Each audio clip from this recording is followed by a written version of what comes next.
Kiyomi McMiller cooks USC.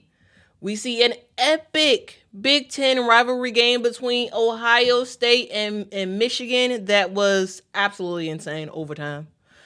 The Dallas Wings are saying, hey, it's taking too long, so give us back control for their practice facility.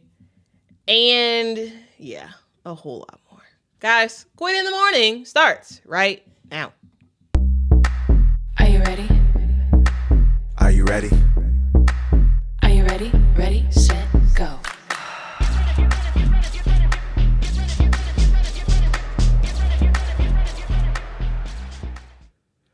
What is up?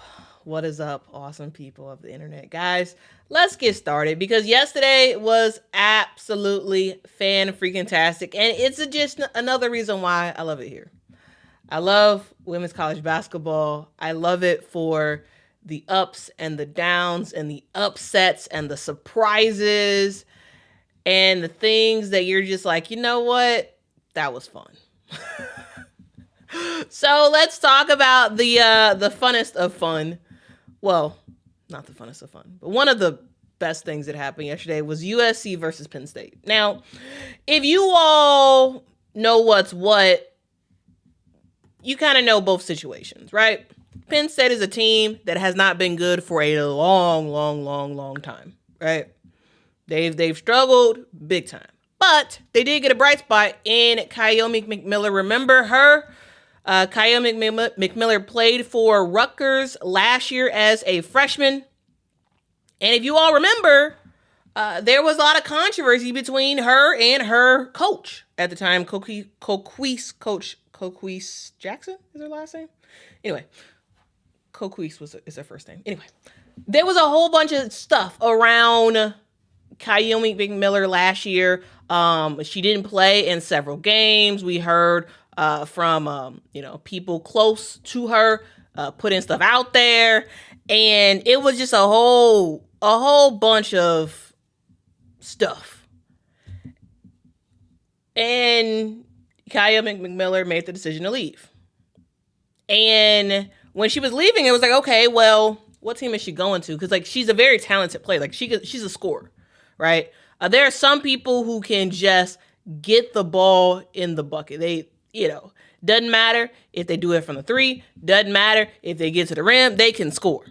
And Kiyomi is a scorer. So there's a question mark of where in the world is she going to go? And she made the decision to go to Penn State, and it was like, okay, you're going to Penn State. Penn State is not a good team. You're a good player, but Penn State is not good. They haven't been good for a while for women's basketball.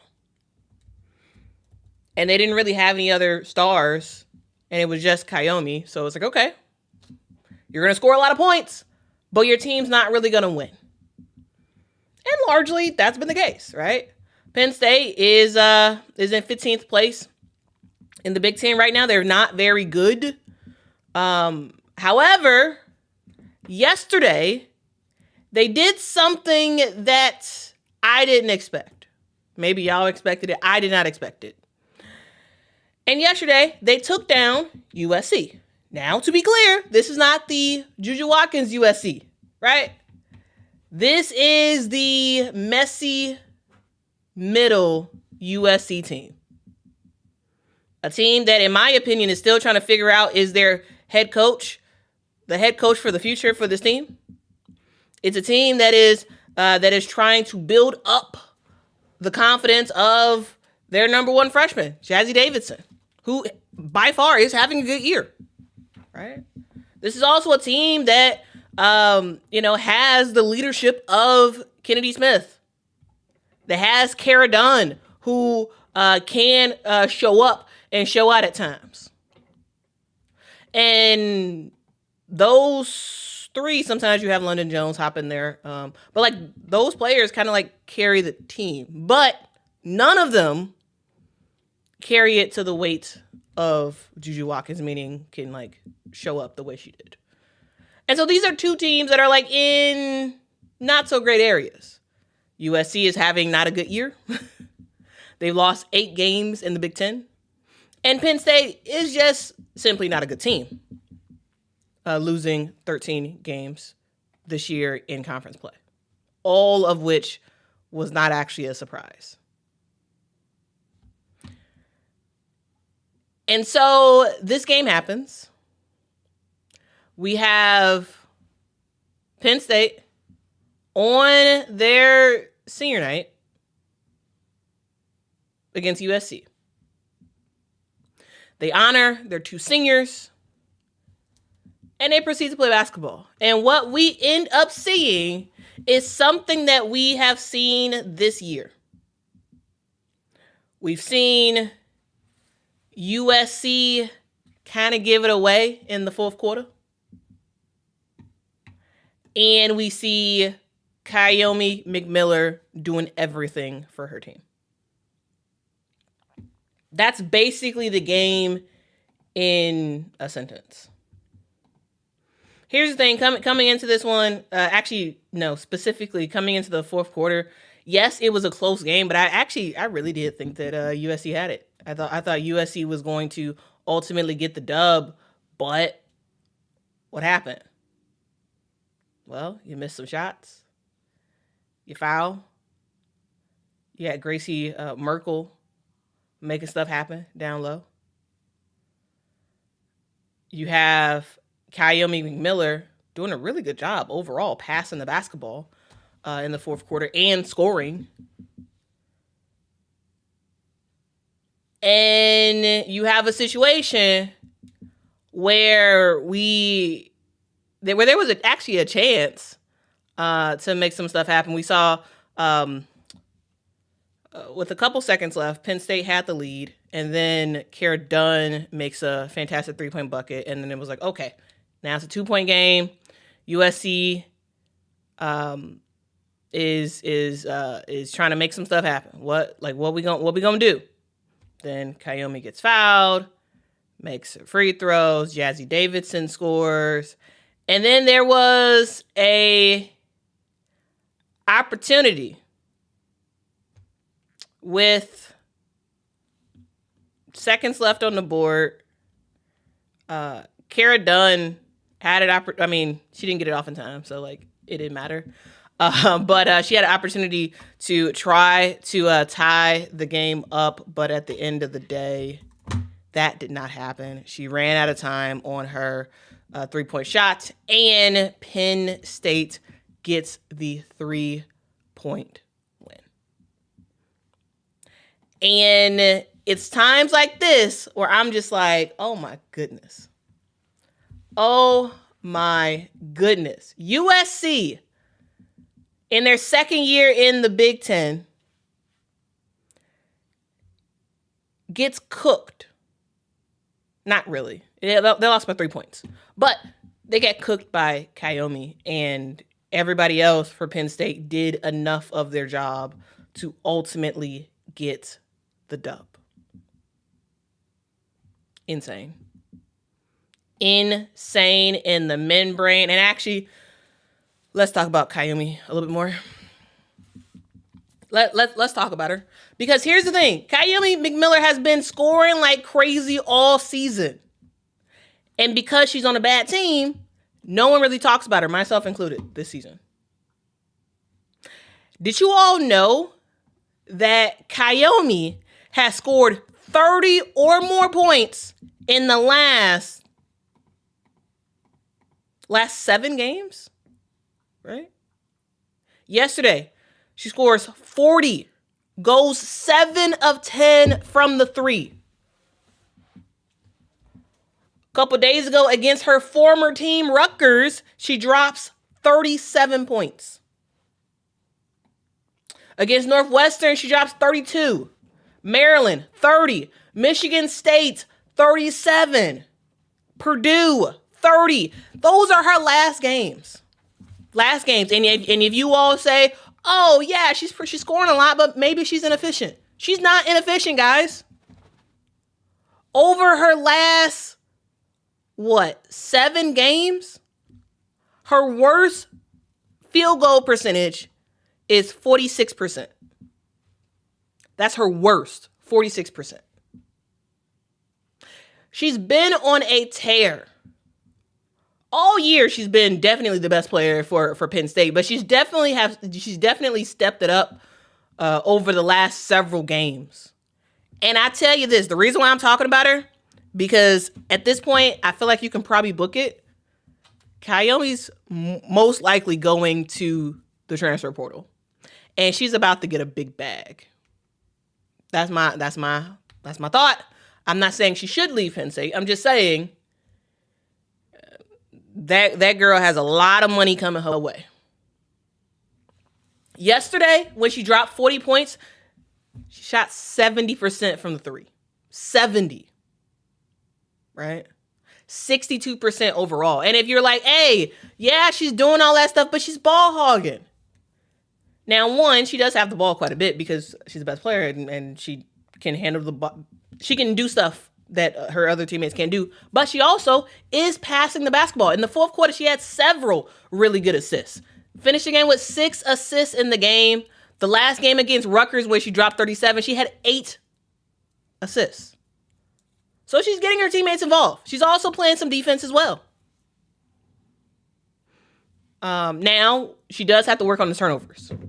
She can get turnover happy a little bit. But as a player, dog, Kiyomi is doing her thing for Penn State. You got her and Gracie Merkel just kind of handling business for this team. And it's looking pretty good. It is looking pretty good. But here's the thing. She is the vibe I get from her by watching her game both last year and this year is that she's a main character energy type of player. Meaning that if she goes to a team, she kind of needs to be the big dog. Or at least that's the sort of vibe. That's the sort of vibe, is like she's like a main character type of person. And so we'll see on where, like, if she goes to a really good school. Now, she's definitely going to get the bag. Whether or not she goes to a winning program is a question mark. I don't know. I don't know if she just goes to another team that's not very good and, you know, gets a lot of money and, you know, just scores up the wazoo. Like, I think that's a question mark. That's definitely a question mark. All right. Lanny says she should have never went to Penn. She wanted to go to Penn State. Like, she wanted to go. I think that it allowed her to kind of be the end all be all for the team and kind of do whatever she wants in a way. She wanted to go there. I mean, not everybody wants to go to like the top teams because then they have to do stuff differently, right? You go to one of the bigger teams, now you're just one of many stars, not the star.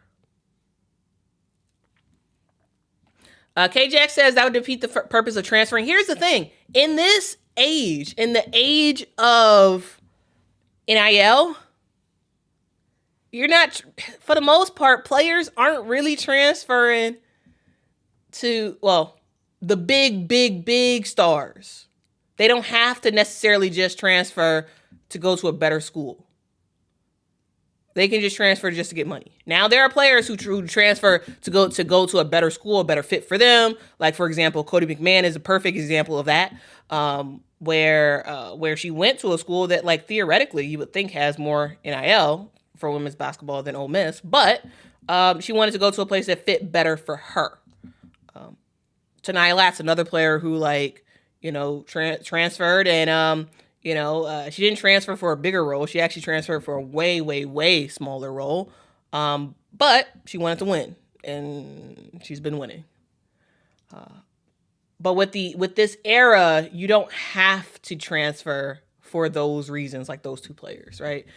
You could transfer just because you say, hey, I want a bigger bag. I want more money. That's it.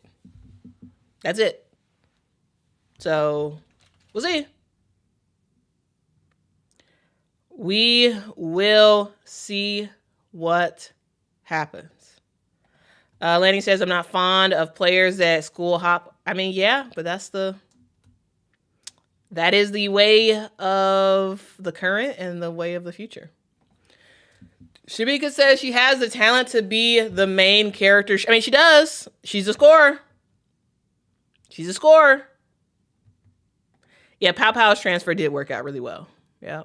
And look at her now. Look at her now, out there doing her thing in Athletes Unlimited. By the way, Athletes Unlimited is in their last week this week. So if you want to watch some games, now is the time to watch. Okay? But yeah, here's the thing. I love competition. I love players stepping up and doing great stuff. And Kiyomi McMiller is doing her thing this year. Absolutely doing her thing for Penn State. Now, is Penn State winning? No, they're not. Overall, they're 11-17 on the season. Yesterday was their 4th win in Big Ten conference play. And we'll see what happens in the Big Ten tournament. We will see what happens. If you all remember, yesterday I actually did on the show, I actually talked about the Big Ten tournament, and I talked about the 3 teams that were on the outside looking in. And one of those 3 teams was Penn State. Penn State yesterday morning was, I believe, the 16th team in the Big Ten.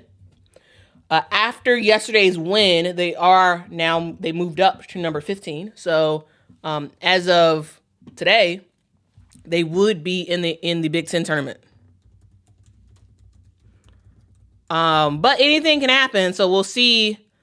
We'll see what happens. All right. It's not all said and done. So we may see Kiyomi play in Champions Week. We may not see her play in Champions Week. It just sort of depends on where things fall. Because right now, Penn State and Purdue are tied, both 4-13 on the Big Ten season. However, Penn State did beat Purdue, and so they have the advantage. All right? So Penn State is currently in 15th place. There's still some more games to be played, so we'll see if they stay there. But yeah, I just wanted to mention that to you all. And this is, again, why I don't like the fact that not all teams make the Big Ten tournament. All right? Brownie Girl says she should stay one more year than transfer her senior year. I mean, maybe that's what she'll do. Oh, TCU would love her. She would definitely be a TCU candidate because that's what TCU does. They get players, big time players who are like on their way out, and they watch them work. Like, for example, you saw Haley last year. This year we're seeing Olivia Miles, and Martha Suarez is like crazy. It's amazing. It's absolutely amazing. Yeah, they would definitely give her the freedom. Yeah. If you want to play loose and free and in a slightly easier conference than the SEC and the Big Ten, go to TCU. Go to TCU and work in the Big 12. All right. That was back in the day, Mike O'Reilly. Yeah, that was back in the day. Back in the day. All right, let's continue on. And I want to talk about another game that was absolutely epic. A game that was like, you know what? I love this. I love it here. This is so fun. And that was the rivalry game of Ohio State and Michigan. And if coming into the game you didn't know it was a rivalry game, throughout the game you heard Sloan, isn't her name Sloan Stevens? She said it like 20, 30 times that this is a rivalry game. And what a game it was. What a game it was. As we go into overtime. Ultimately, Michigan does get the dub over Ohio State. Here's the thing, though. Here's the thing. Coming into overtime, I actually thought that Ohio State had it. I thought Ohio State was going to win the game. The reason why is, in my opinion, the game should have been over in regulation. It should have been over in regulation. But dumb fouls at the end of regulation caused Ohio State to stay in it and ultimately tie up the game. It was like, come on now. With basically no real time on the clock, Brooke Quarles-Daniels fouls Jelani Cambridge. And she fouls her at the 3-point line. And I was just like, oh my goodness. At the time, here's the thing. At the time, we had already seen Silas Swords make a crazy 3-point bucket. Crazy 3-point bucket with 10 seconds left, right? Michigan had a 3-point lead. And I was like, okay, all right. Michigan won. It was a good game. I'm happy. It was a good game. It was competitive. But it looked like Michigan won. And then the foul with basically no time on the clock, a foul on a 3-pointer. Jelani Cambridge calms herself down, gets to the free throw line, makes 3 free throws. Now we're tied up. And I'm like, oh man, I was looking forward to going to sleep at a good time. And y'all just fouled Jelani Cambridge on a 3-point shot. Like, the basketball person in me was like, yes, this is amazing. But the person who was tired was like, oh man, I gotta stay up a little bit longer. I gotta stay up a little bit longer. And I did. And in the fourth quarter, or not the fourth quarter, I'm sorry. That was the end of regulation. So we went to overtime. And then in overtime, y'all, Ohio State looked like they were about to run away with it. Right? At one point, they were winning by like 6 points in overtime. They looked good. Or actually, nah. Maybe it was at least 6. At least 6. They were winning by 6. I can't remember if they were winning by more than that in overtime. But anyway. Then, with a couple minutes left in overtime, then comes Michigan's comeback.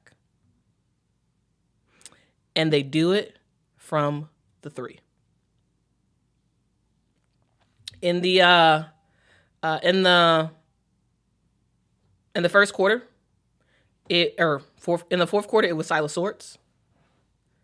Right? In overtime, it was Macy Brown. Knocking down some critical, and I mean critical, 3-point shots. She knocks down a 3 to make it a 3-point game. And then with less than a minute left to go, less than 30 seconds left to go, Macy Brown knocks down another 3-point bucket. She only had 2 threes in a game. She had 2 threes in this entire game, and both of them were in critical moments in OT. And after it was tied, Ohio State couldn't score. And Olivia Olson, who was on a heater all game, ends up closing it out, getting to the rim and making the bucket. 2-point win, Michigan, 88-86. And I got to tell you, this was a crazy game. Crazy. Insane in the men brain type of game. You had Jelani Cambridge, who, remember guys, Jelani Cambridge is only a sophomore. She was going crazy in this one, right? Big time plays, big time buckets, 22 points ultimately for her, even though her field goal percentage was atrocious. She missed so many shots, but she was there when they needed her, specifically on those free throws. You saw Chance Gray getting after it, doing her thing, had 19 points. You saw Kylie Kitts, especially early on in the game. She was doing her thing as well. And then for Michigan, yeah, of course you had the stars. You had Sila, 22 points. Helped to kind of get Michigan back in it when Ohio State was making a run in the fourth quarter. You had Olivia Olson, who was doing her thing at points all throughout the game. In the first half, what was it, 19? Was it 19 points that Olivia Olson had in the first half? It's crazy. She was on one yesterday, ultimately finishing the game with 31 points, shot very efficiently from the field. Olivia Olson is fun because she can do a little bit of everything. She's kind of like a guard / forward hybrid type of player. Like she plays basically every position on the court. Can like play defense on just about every position on the court. She just is just out there. And she can just make an impact, whether it's shooting threes, whether it's getting to the rim, like whatever you need her to do, she's going to do it and she's going to be successful at it. But even with that said, even with the two stars of Sila and Olivia Olson, the player who won the game was a bench player. It was a bench player who won the game for Michigan. Now, yes, of course, Olivia Olson scored the game-winning bucket, of course.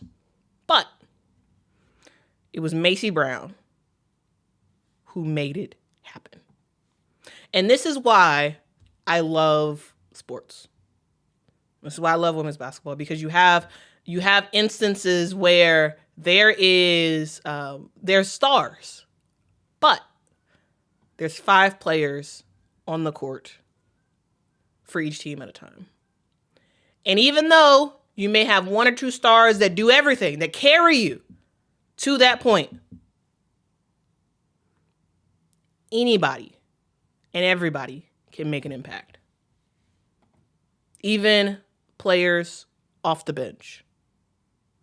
Even a player who up until a minute left in overtime had not scored a field goal all game. But she was trusted to be in when it mattered the most. And what did she do? She made 2 big-time threes. Double O, Olivia Olson seals the game with a game-winning bucket. And at the end, dog. Shout out to Michigan. They ended up getting the job done in a rivalry Big Ten game. Behind the A says, my husband is just getting into women's basketball with me, and he was hollering at the TV, "Come on, Macy!" I love it. I love it. I love it. That's awesome. So, I mean, what a game. What a game. Now, did we get an upset? No, we did not. We didn't get an upset. However, I was thoroughly satisfied with the game. I thought it was fantastic. I thought it was absolutely fantastic. We go into overtime, and ultimately, it's a nail-biter finish. Who doesn't love that? Who doesn't love that? All right?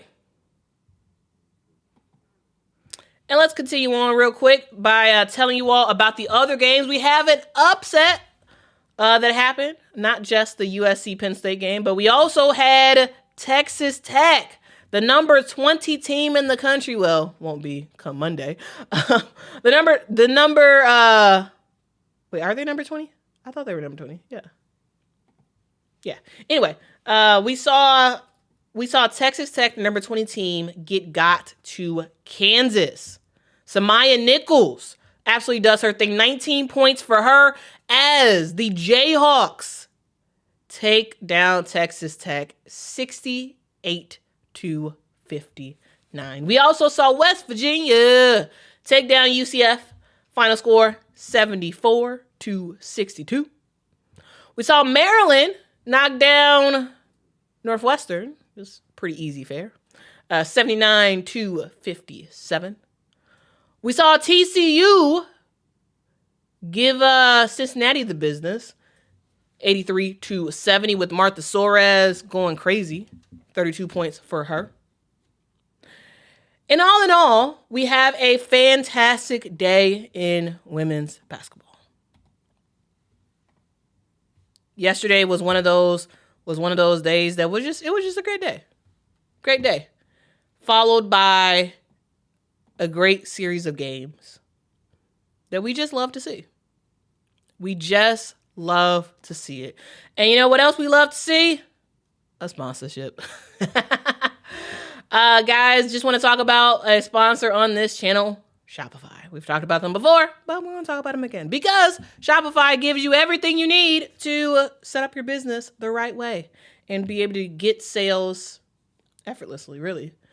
You can channel the fresh start energy of the new year. I mean, technically it's still February, so like it's still kind of ish new year. And you can finally launch the business of your dreams with Shopify. This is time to rewrite your future. Decide that you want to make your entrepreneurial dreams come true. You can start your business with Shopify in 2026 and become who you were meant to be. Because Shopify gives you everything you need to sell online or in person. Millions of people, including myself, have decided to join Shopify, and the platform has been very good. Very good. They give you all the tools you need to easily build a store. You can choose from hundreds and hundreds of awesome templates, and you can customize it to match your brand. Setup is very, very fast. They also have some AI tools that can be very, very helpful for you. Also, they have built-in marketing as well, so you don't have to worry about necessarily hiring someone out to do that. You can have Shopify help you with your marketing. You can create social campaigns straight from Shopify. And as you grow, Shopify will grow with you. So as you grow into a small company that's selling like maybe 1 or 2 items a month, or maybe even a year, to a massive brand selling thousands of products every hour, Shopify has you covered. So in 2026, stop waiting and start selling with Shopify. Sign up for your $1 per month trial and start selling today at shopify.com/allcity. Go to shopify.com/allcity. That is shopify.com/allcity. You can hear your first ka-ching, ka-ching this new year with Shopify by your side. All right, guys, we got one more thing to talk about. And, guys, it involves the Dallas Wings, ladies and gentlemen. So, shout out to No Cap Space. They've been on a roll, guys, killing it with the journalism. They did have a story yesterday talking about Dallas, and basically Dallas is tired of waiting. They're tired of waiting for the delay. There's been a lot of delays and whatnot related to backtrack. If you all do not know, the Dallas Wings are getting a new practice facility, and they're also getting a new arena. All right. Both are being supported by the city of Dallas. And so there's been a lot of delays in the practice facility, and the Dallas Wings has basically been like, you know what? We'll just do it ourselves. We'll finish it ourselves. So according to No Cap Space, they said that, quote, the city council agreed to send a resolution back to committee that would transfer power from the city's development partner, McKissick & McKissick, to the Wings to allow the franchise to fund, construct, and complete their practice facility. The city's also going to waive some fees, some delay fees, and the project will be fully the Dallas Wings. So the Dallas Wings will need to find a partner to finish their build, and will need to fund it as well. The Dallas Wings have agreed to pay an additional $27 million and cover any cost overruns that happens as the facility is getting built. So basically, the Dallas Wings were not going to have to be out a ton of money because the city of Dallas was helping to fund it. But because of all the delays, they're like, hey, just give it to us. We'll do it because we need this done ASAP. The cost of the project was supposed to be $54 million, but as we've seen with the Chicago Sky, costs increase. So now the estimated cost is $81 million because there's been a lot of significant delays in the process. All right. And so basically it seems like this is a issue for McKissick and McKissick because the facility was supposed to be open this spring and it's not going to happen because of the construction partner. And so the Wings are taking it back and they're saying, hey, we'll do it ourselves. We will do it ourselves. And this is also what I love to see. It's like, hey, make it happen, Captain. All right. Yeah, Rotu, they look like they're trying to move forward and they're like, hey, you know what? We'll take it. Give us the project. We will put more money into it. And we'll make some stuff happen. Right? Shamika says no cap space has been on it for real. Yeah, they have. They really have. Yep. And yeah, they did sack the developer. Hey, like, you told the city of Dallas that y'all would be all set to open that facility in spring of 2026. It is the end of February. Spring is basically here. And you still ain't done? Yeah, give it back to the Dallas Wings and let them handle it. Let them handle it. Because clearly, this is crazy. Crazy. Tisha says, I am just ready to stop driving all the way through Dallas to Arlington. I need both finished by next season. Yeah, because it's two projects. It's the practice facility and it is the actual arena. And so two projects are happening for the Dallas Wings. And once it's done, it's going to be pretty exciting. It's just that things take time. Things take time. Quite a bit of time. And so, yeah, that's where we are.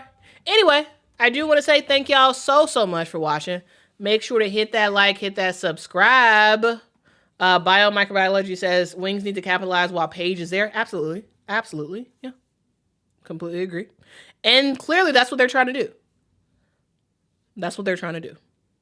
And I think that's great. So we will see what... Oh, that's funny.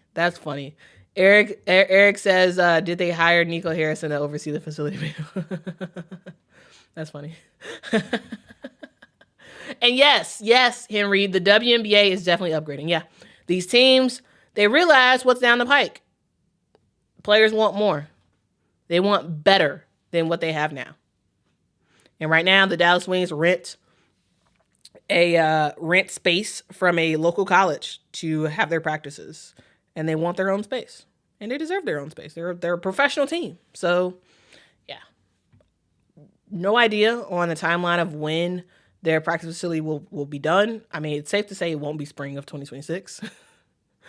But maybe by the time we hit All-Star break, maybe it'll be ready. We'll see. Anyway, that's the show. Hit that like, hit that subscribe. Tell a neighbor, tell a friend that QITM in the morning is happening every single morning. And yes, B Will, Wings investing in their infrastructure, but the WNBA is losing money. I mean, make it make sense. Anyway, that's the show. Thank y'all. And I will see y'all in the next one. Guys, so long. Farewell. To you, my friend. Goodbye for now until we meet again. Bye-bye. Are you ready? Ready, set, go.